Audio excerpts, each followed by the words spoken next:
بناوی خوای گەورە مهرەبان بەڕێز جەنابی سەرۆکۆماری عێراقی فدرال دکتۆر عەبدولەتیف ڕەشید بەڕێز سەرۆکی پەرلەمانی فدرالی عێراق جەنابی محەممەد حەلبووسی بەرپرسانی سیاسی و دیپلۆماتەکان باڵوێزەکان پسپۆرانی ئەکادیمی و زانایانی توێژینەوە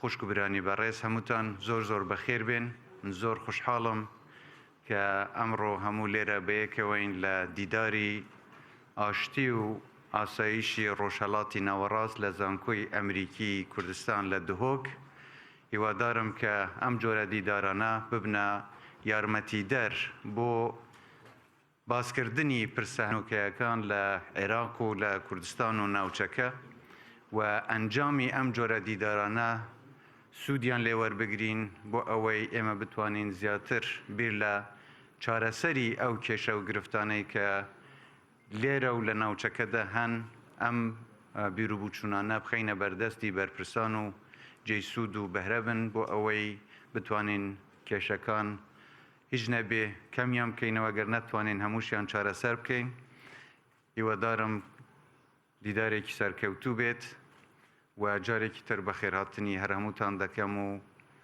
زۆر بەخێر بن سپاستان دەکەم ئەگەر ببورن بە ئەنگلیزیش وابزانم پێویستە بەخێرهاتنێ بکەم Your Excellency, Mr. President of the Federal Iraq, Your Excellency, the Speaker of the Parliament of the Federal Iraq, diplomats, ambassadors, ministers, members of Parliament,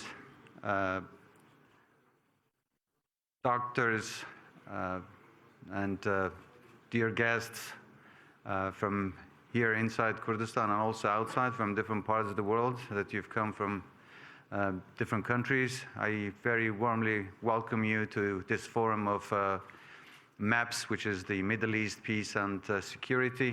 I hope that this forum will be useful, and I'm looking forward to the results of your talks and discussions at the end. And I hope that our politicians, our leaders, can benefit from the discussions and the results of your talks and suggestions.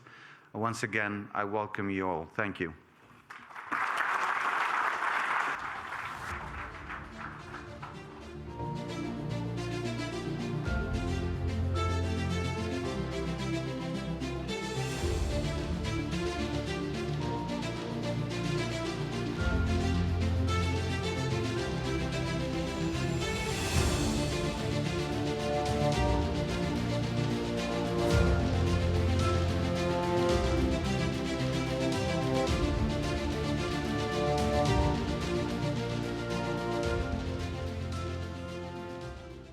While we were really short in the federal budget and our revenues were declining, but none of that stopped us from being able to pay salaries and also to implement some of the projects that were important to people.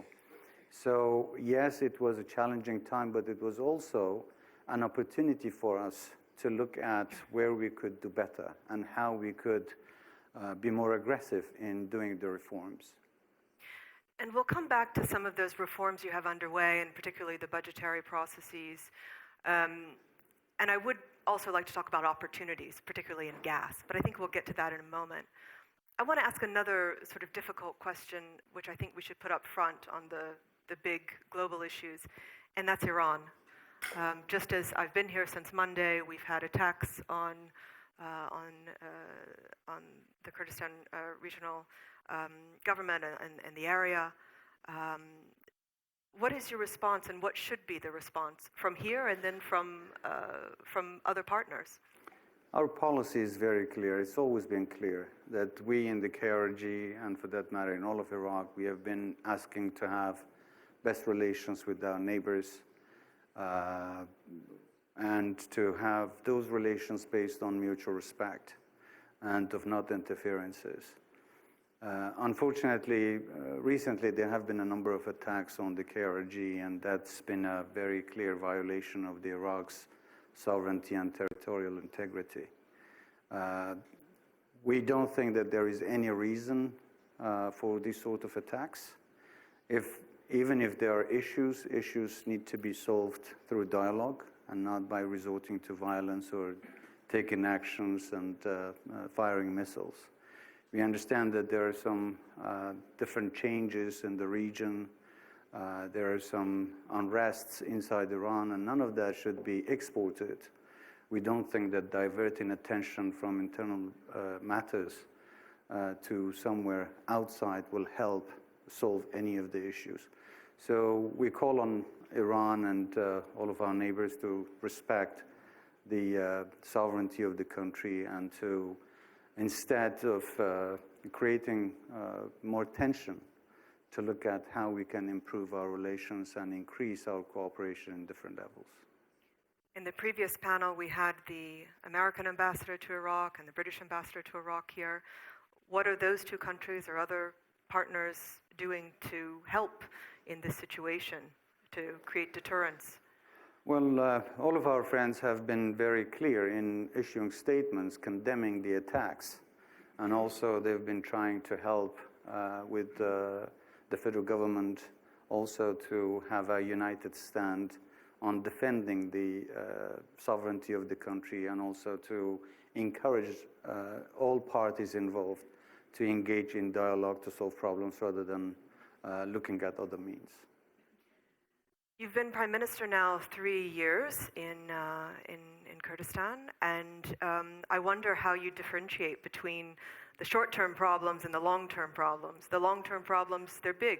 In this conference, we've talked about climate change, we've talked about the pressures of economic diversification, but those immediate problems are more about economic inequality, of job creation, of running a government and paying salaries. So how do you balance those short-term versus long-term priorities? Well, let me say that this has been a very challenging job. It's not easy. As you rightly mentioned, there are short-term and long-term challenges that we have to face. Some of them are beyond our reach, and something like climate change that we all have to cooperate and work. I'll come back to that.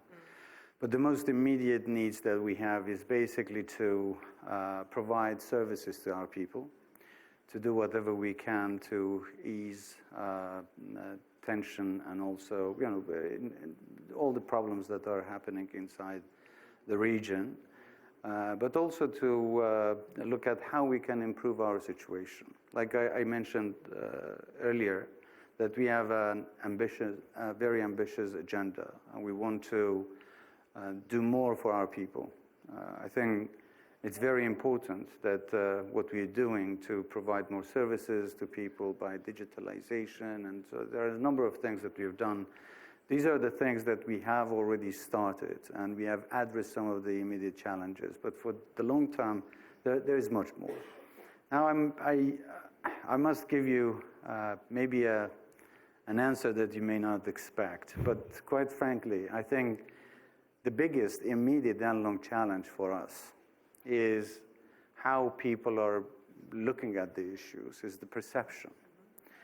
So I would say that if Kurdistan has, if I give you a priority or categorizing them, I would say that the biggest threat to the KRG is the fear of betrayal, deception, misperception, failure to separate facts from fallacies. It's very important that you have your people understanding the issues. When, unfortunately, there is a confusion, when they don't know or don't distinguish right from wrong, that's when you really face or feel the pressure even more.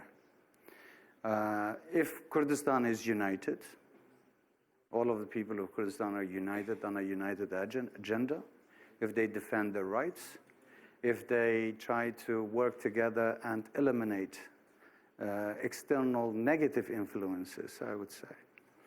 And if all the issues are clear to people, if people who are doing right are rewarded and those who are doing wrong are punished, I think we would be in a much better place, because at the end is the people's judgment that either encourages you or discourages you,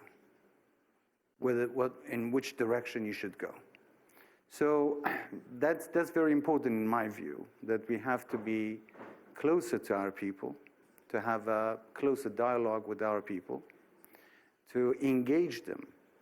And it shouldn't be government above all. It shouldn't be an interaction of the government and people together to look at what issues are at stake and what the needs of people are, and then work together to find a way out of it.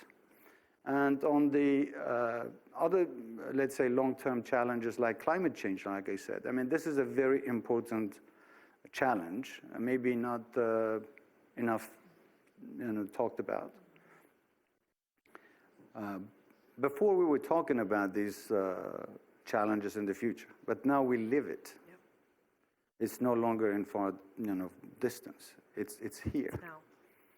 So how do we deal with this? Not having enough rain, and sometimes you see the migration of people from place to place. These are causing some other challenges like security challenges, cultural challenges, political challenges. And we've already seen a lot of these people are migrating from place to place. And then the competition over scarce resources increases, which may lead to security challenges. And I don't think it will only remain here. This is a global issue. If this issue is not addressed properly here, then many of these people who are migrating from one city to another, they may move from one country to another. And that becomes an international challenge. It becomes an international problem. So I suggest that all of those who care about this climate change must come together and look at how we can help each other. For instance, in Iraq, we need to better manage our water resources. How do we do this? We need funds, we need support, we need help. But in the long run, we are preventing a much bigger problem in the future. So these are some of the challenges that definitely requires a global cooperation, at least a regional cooperation in our case. And of course, as you know, in any government, there are always going to be new challenges down the road. These are the ones that we see. But I do believe that also, at the federal level and at the regional level, the Kurdistan regional government, we also need to increase our cooperation to solve our problems. And for that, we are assembling a team to go to Baghdad to negotiate on all of the outstanding issues between Baghdad and Erbil. I believe that providing services, increasing economic development will definitely lead to better security and more political stability. So I hope, at least we have covered some of those issues that are important. I would love a follow-up on how you feel Kurdistan's voice is heard in COP in Egypt right now, but maybe we should go to a question more in terms of what you were describing of the relation between citizens and state, and Yes. And that having correct information, right? On Tuesday we had a workshop and we had members from your Department of Finance talking to us about some of the reforms that you're doing in providing information on procurement, on the budget, on creating digital systems to be transparent, so people know what the government has, what it spends, and that bills are paid on time and correctly. I was really impressed with the people that are working in your office and who are advising the office, and I realize it's an enormous challenge, but maybe you could talk through some of those reforms that you've been pushing now for several years, but how they're going and what's next. As you know, reform is not something that you reach a point and you say that we are done. It's an ongoing process. No matter how much you do, you still need to do more. So on one level, we have tried to diversify our economy as part of our reform so that we shouldn't just rely on one source of revenues. And in that regard, we have made significant progress in investing in agriculture, which, by the way, just recently we have made the first ever shipment of agricultural products outside of Kurdistan. We've seen that many of our farmers are now investing more in agriculture. So that is helping increasing the non-oil revenues for us, which helps fund and support the rest of the reforms that we intend to do. On the other side, we have tried to do to cut the government's expenditures by basically doing the services online, and most of the procurements are online, so everybody sees what we are buying and for how much we're buying, and that really helps reduce corruption. It helps the government to be more in control. It helps better manage the expenses of the government, and also by digitalizing services, we are providing more opportunities for people to engage in a much faster way, in a much transparent way, and this is it requires a lot of investment and huge effort. We've started as when we began this cabinet, we haven't seen all of the results yet. By the end of 2025, we are hoping to have a government which is paperless, and so this is going to be a significant improvement in the way that we govern. And also recently we have built a state-of-the-art data center where we have to, from now on, make our decisions based on the data available and not just make individual calculations or judgments.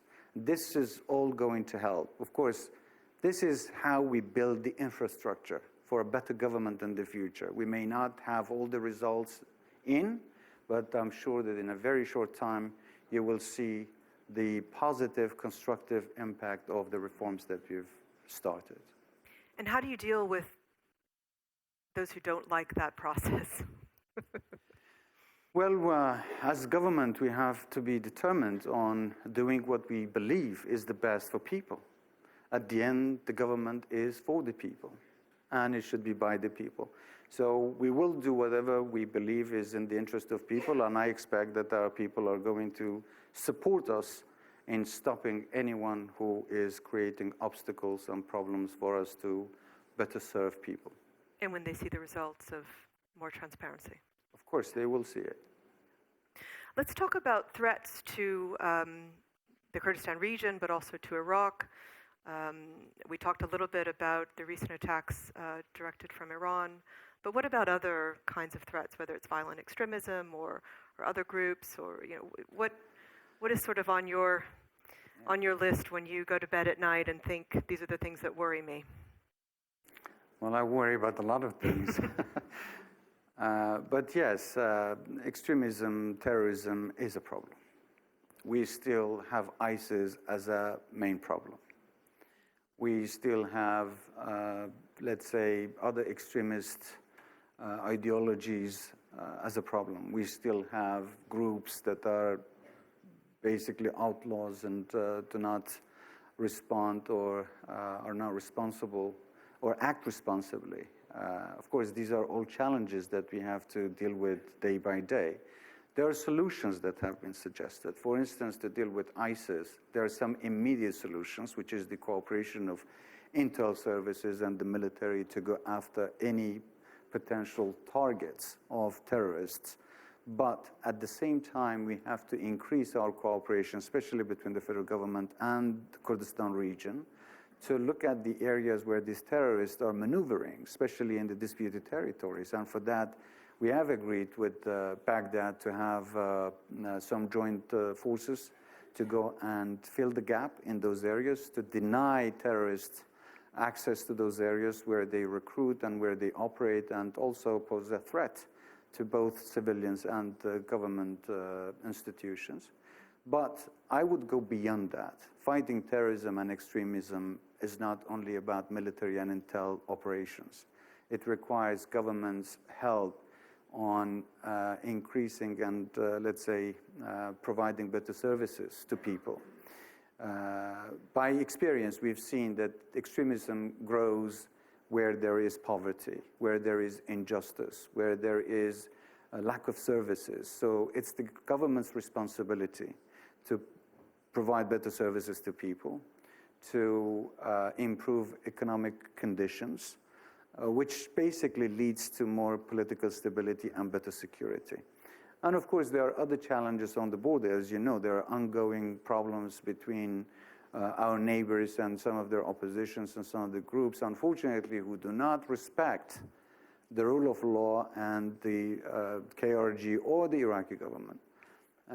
That requires a better cooperation to secure our borders, to also provide more security to those regions, and also to give more assurances to the neighboring countries, as we have said in the beginning, that we never intend and we never will be a source of threat to the security of any of our neighbors.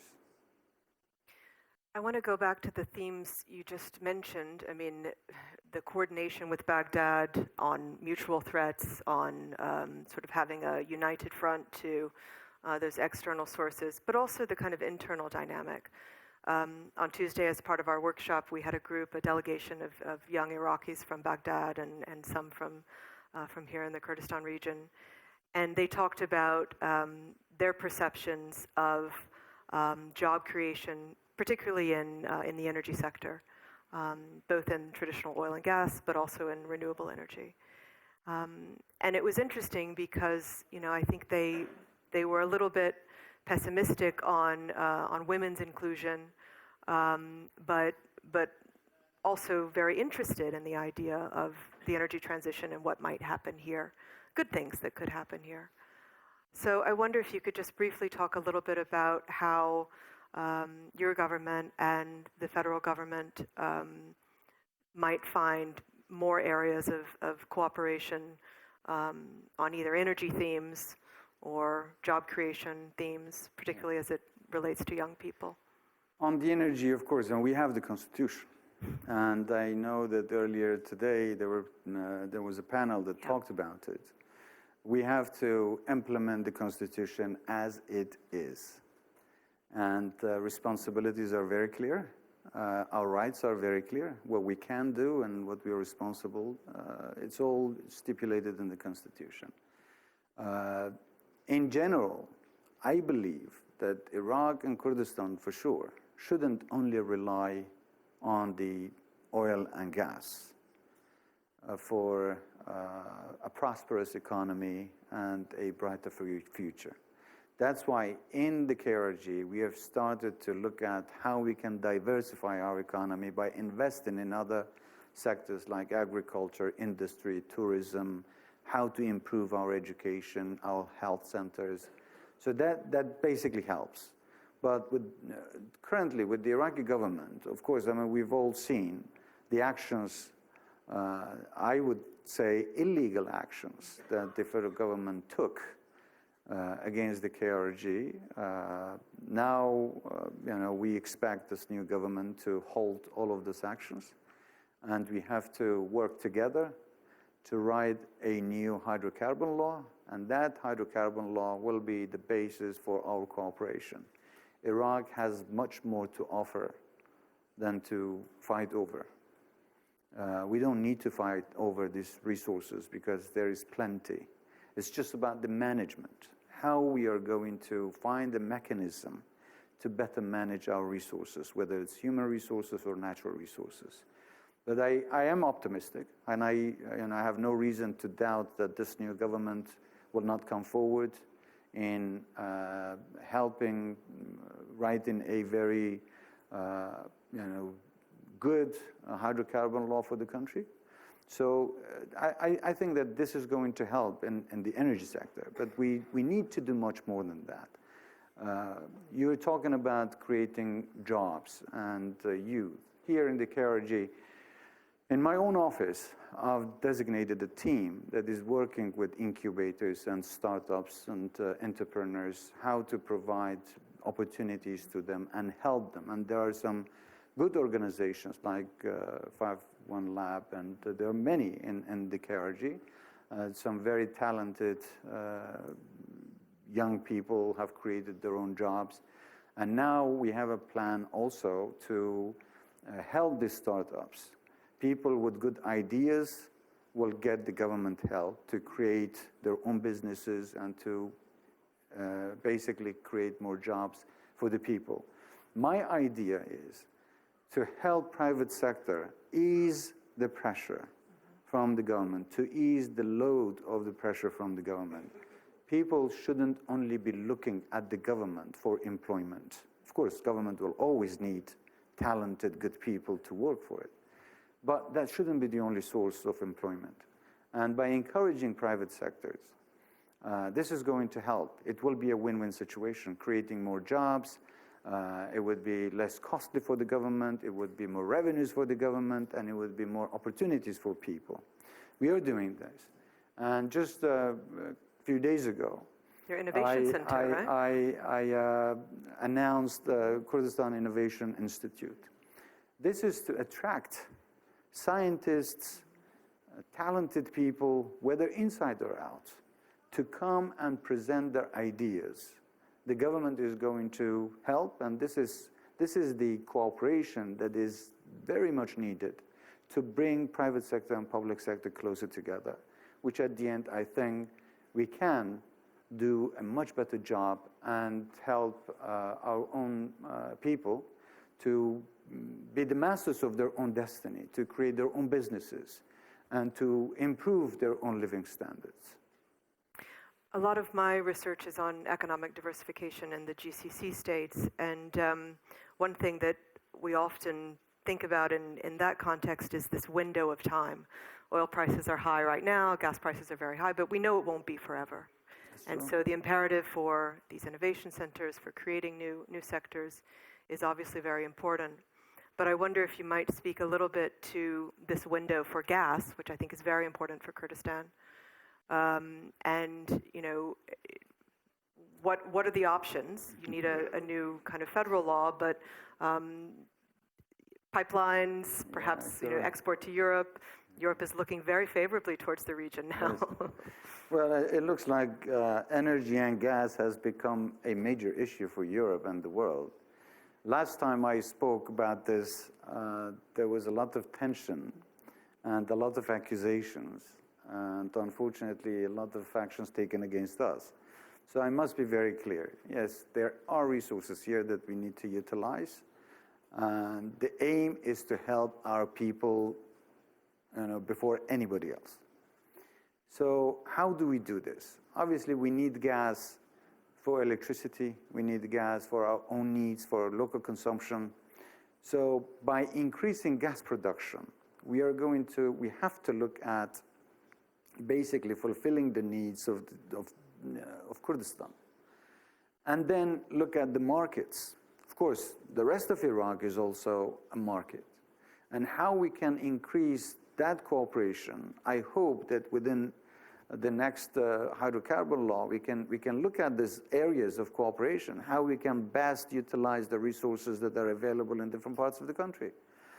And we still will have access, excess gas, and that's when we are looking to export outside. Of course, more investment, sooner investment means sooner productions and more availability of gas. But that requires certainty. It requires guarantees.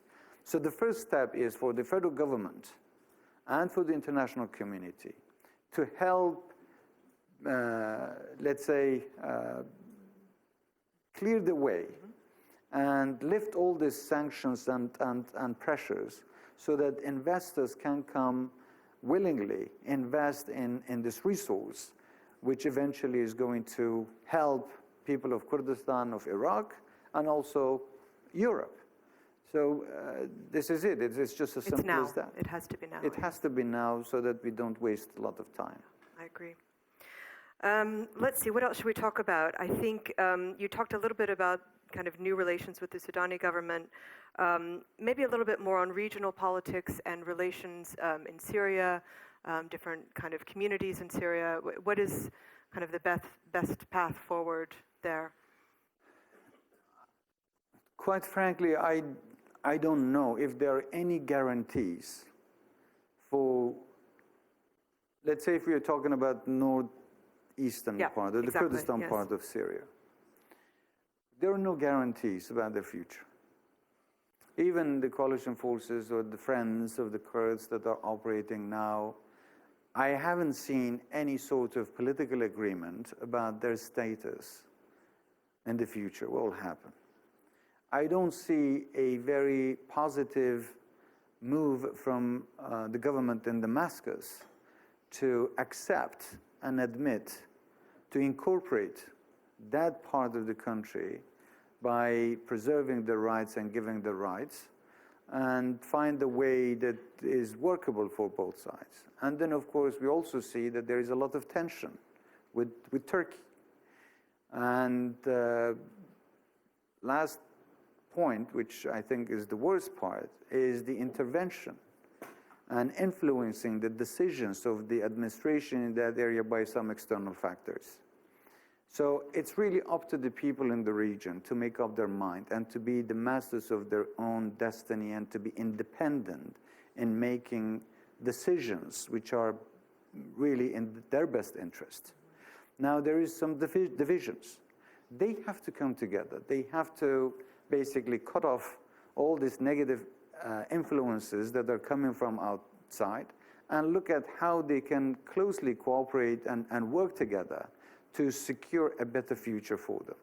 We can only help. We cannot impose, we cannot dictate, but if they're willing and accepting for our mediations and support, of course, and we are always ready, as we have done it in the past, we will be doing it again to bring ideas together, to help them, and I think that's the only way that they can maintain the kind of status of freedom that they enjoy today. I want to ask you, and congratulations on your new job as head of the PDK party, and what does that mean for, you know, balancing relations with other parties and with the role that you have as Prime Minister? Well, as the Prime Minister, I try to act as the Prime Minister, not as a representative of a political party. So my position in my political party is irrelevant. I am the Prime Minister, and that's my job today. Thank you. But I must say that my party has been very supportive, regardless of who is where. But my party's policy is very clear, and my party's leadership and members have always been supportive and given me the support I need to do what is best for the interest of the entire people and not just my party. Excellent. I don't know if you'll take any audience questions, but it's up to you. If you like, but I want to ask one, kind of go back to global politics for a moment before we do that. Anything that you talk about in Washington these days is about this sort of great power competition. It's what we've talked about in this conference. How does that come to the Kurdistan region and the KRG specifically? The United States is accused in the Gulf states of, you know, making partners choose sides between the United States and China. Do you feel that pressure? Is that part of sort of the politics of the regional government or of the federal government? How is that playing out in the Iraqi context? You mean us choosing between friends of Iraq? Yeah. Well, you know, when you're calling it friends, then you cannot really make a distinction. Friends are friends. So we are keeping equal distances with our friends. We would love to see all of our friends come and help us and support us. But we always remember those friends who came to our aid when we really needed them. Of course, I mean, they always, you know, we hold them very dear to our hearts and we have closer relations. But you know, we are not going to get in choosing between friends or sides. we cannot make that much difference anyway. And our situation really requires to have peace and to have best relations with anyone who is extending their hands of friendship to us. So anybody who wants to be our friend is welcome. And to develop the needs of the course. citizens, yeah. All right, well, if the Prime Minister agrees, we might take a couple of questions from the audience. We have a few minutes. Please. There's so many. The lady here had a question, and then let's take one from the gentleman here in the back.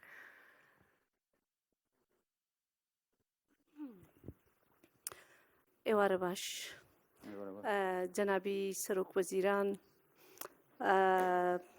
سێ ڕۆژە لێرە باسی ئاشتی و ئاسایش دەکەین تەبعاً زۆر باسی سیاسەتمان کرد پرسی ئافرەت بە بۆچوونی من نە ئاشتی نە ئاسایش بەبێ حزورێکی چالاکی ئافرەت لە میدل ئیست کە یەکێکە لە فاکتەرەکانی دواکەوتن لەو ناوە دەستەبەر نابی جا پرسیارەکەی من ئەو پرسیارە دەمەوێت وەکو فێمینیستێک پرسیارێک لە جەنابت بکەم تەبعاً جێگای دەستخۆشیە هەستمان کردیە وجودی ئافرەت لە کابینەکەی بەڕێستان چ وەکو وەکیل وەزیر چ وەکو بەرپرسی دەستەکان چ وەکو وەزیر لە هەرێمی کوردستان گەشەیەکی باشی بەخۆی وەدیتیە ئێمە کۆمەڵێک لە ئافرەتانی ناو حیزبە سیاسیەکانی کوردستان تقریباً لە دەورەی پێشووەوە خەریکی ئەوە بووین ئەو 30% کۆتایی کە بۆ پەرلەمانی کوردستان هەیە هەمان 30% بە قانونێک شۆڕ بکەینەوە لە ناو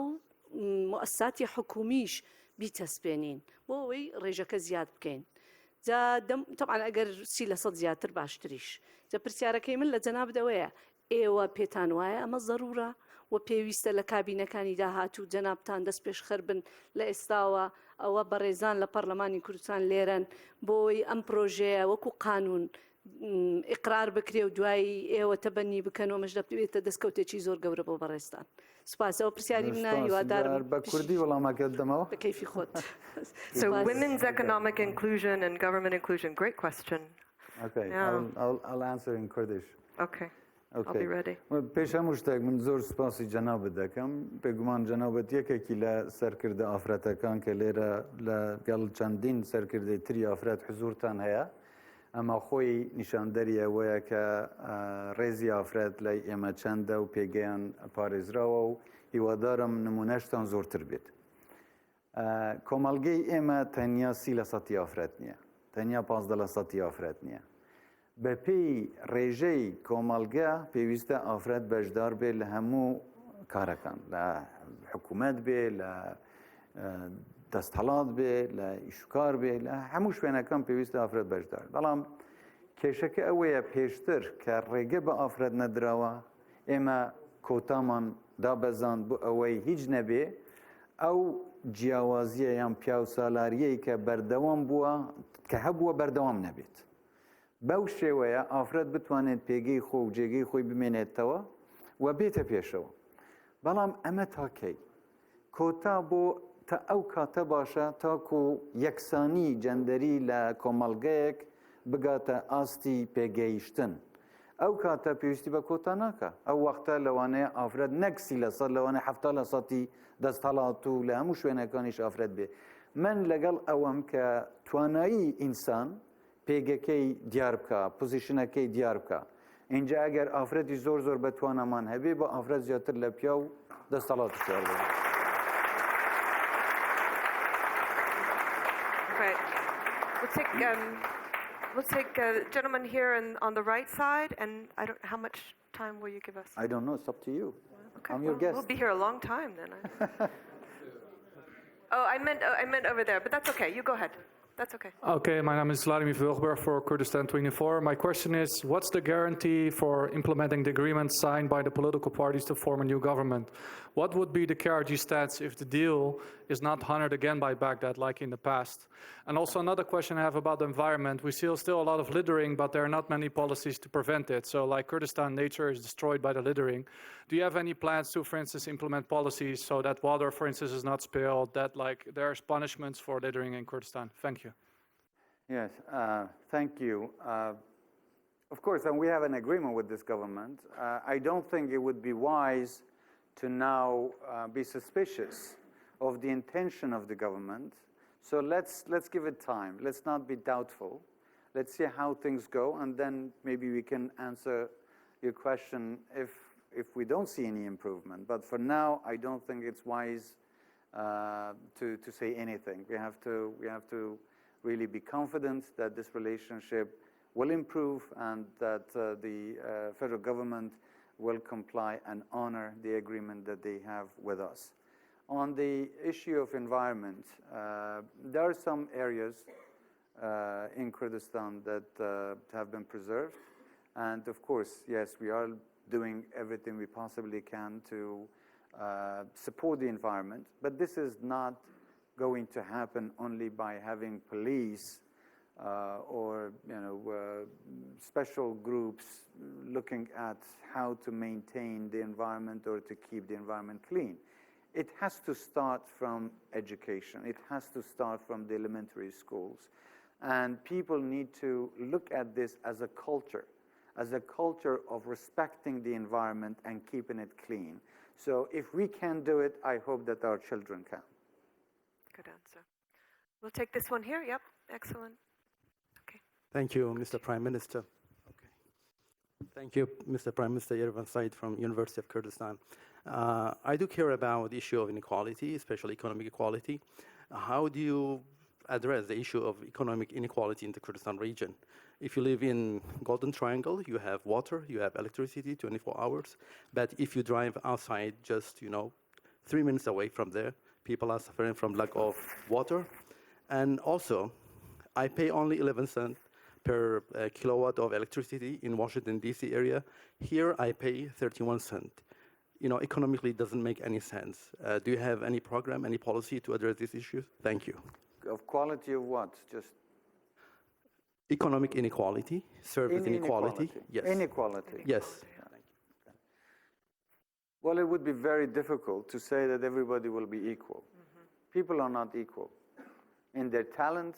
People are not equal in their efforts. So there will always going to be diversity. You have to give equal opportunities. There is no such a thing as equal, let's say, economy. But there must be equal opportunities. And then those who really do better will definitely get better results. So it's the government's responsibility to provide equal opportunities. That's what I wanted to say. Yeah.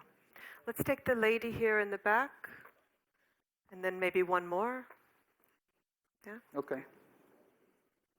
Okay, yes, I forgot about you. I'm sorry. Keep going. The lady in the white shirt. Keep going. There you are. Troublemaker.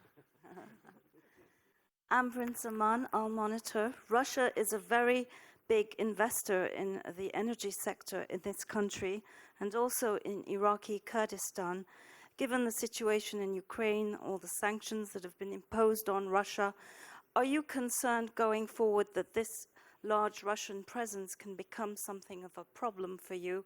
Is that raised to you by your Western American partners in your private conversations with them? Thank you. Thank you, Amberin. You always have to ask difficult questions. But to be honest, no.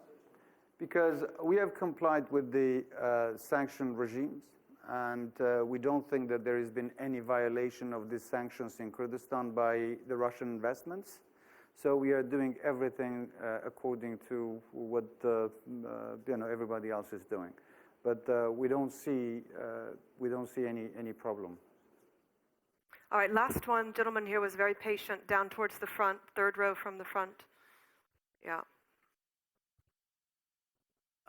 Thank you. Thanks to the organizers that I have been here for the last 3 days. And my name is Muhammad Ali Taha, former member of parliament. I'm missing something in terms of building peace and security, which is the media effect. Majority of the political top decision makers in Iraq and Kurdistan, they own their own media, which is fine. But one of the problems is that these media channels, they carry out the agenda of their owners, and these agendas sometimes clash. And that's the problem when it comes to the escalation of the conflict And that's the problem when it comes to the role that media can play to help security and to help peace happen. What are we doing to prevent that negative media effect? Thank you for this question. I don't think we should do anything. Let me tell you why. I think there is too many politicians and too many diverse ideas and personalities and political parties. So everyone representing a certain view, it means that you're basically covering up a range of different views in the society. So why limit them? Let them just go and say whatever they want. One more? It says we can have one more, so we'll let this lady in the middle who's waving. Thank you. سعادة دولة رئيس الوزراء، اسمح لي من أن أتكلم بالعربية. تفضلي. المحترم مسرور البارزاني، ما مدى متابعتكم واهتمامكم بتنفيذ اتفاقية سنجار؟ وما هي الضمانات التي تعطونها للإيزيديين بأن العودة ستكون قريبة وآمنة؟ أليس من المخجل على الحكومتين العراقية والكردستانية بأن تعيش أقلية دينية مسالمة غير تبشيرية لمدة 8 سنوات في مخيمات غير صالحة للعيش البشري؟ Shall I answer you in English or in Kurdish? My Arabic is not very good. In English? Okay. Yeah, thank you. Okay. Well, first of all, thank you for this question. We have this agreement with the federal government, and it's not the fault of the KRG that the agreement wasn't implemented. It was mainly the federal government that did not implement the agreement. There were some factors that challenged the rule of the federal government or the authority of the federal government. There are some elements present in Sinjar that are not allowing this agreement to be implemented on the ground. So we do have an agreement with this new government that a Sinjar agreement must be implemented, so we have to wait, like I answered in the previous question. We must give it the chance. We must wait and see if this government is also coming and will comply and will honor the agreement that they have. On the second part of your question, I think it's shame on the federal government, not on the KRG. And let me tell you why. These people have fled from areas under the control of the federal government and came and sought shelter in the KRG. So it's the KRG that provided them where everywhere else denied them security and having a decent life. Instead of praising the KRG, I'm very surprised that you say that you put them both on the same category. People have fled from other parts of the country. They've come to the KRG, and the KRG is the one that provided them shelter, provided them security, provided them a decent life. I know that living in camps is not easy. And again, it was the rule of the federal government to pay for the camps from the sovereign expenditures. But unfortunately, they did not. And despite the fact that the federal government cut the budget from the KRG hosted about 2 million IDPs and refugees from other parts of Iraq and also from Syria. So we basically shared whatever we had, and we opened our doors, and we embraced people in need, and we will continue for as long as it takes until they go back to their homes when they have decent life, security, shelter, and services. And we will do everything we can with the federal government to provide such conditions for them to return. But until then, they're welcome to stay with us. Thank you. Well, please let me thank you, Prime Minister, for your graciousness in supporting this conference, for your openness to dialogue and questions from journalists and our audience. It is really important and it means a lot, and thank you for taking the time. Thank you. Thank you, everyone. Thank you. Thank you.